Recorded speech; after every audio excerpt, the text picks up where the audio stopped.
I love you. Oh, I love you too. I want to tell you why I love you. It's raining. You know that, right? I have to tell you this, and you need to hear it.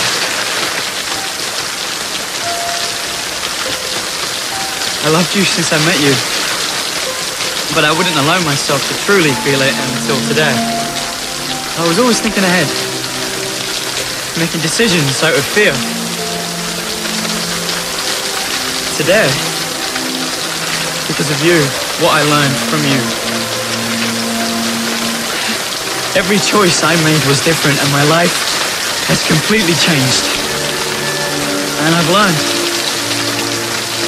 that if you do that, then you're living your life fully. It doesn't matter if you have 5 minutes or 50 years.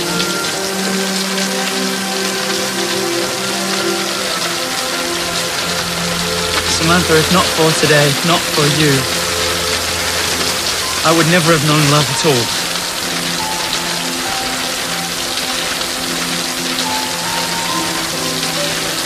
So thank you for being the person who taught me to love.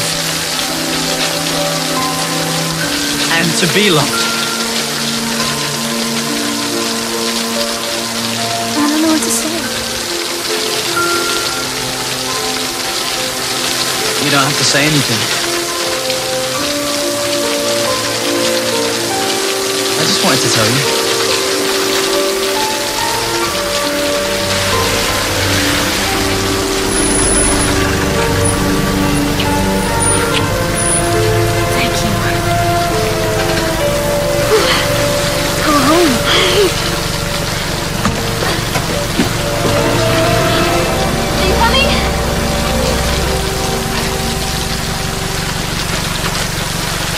Of course.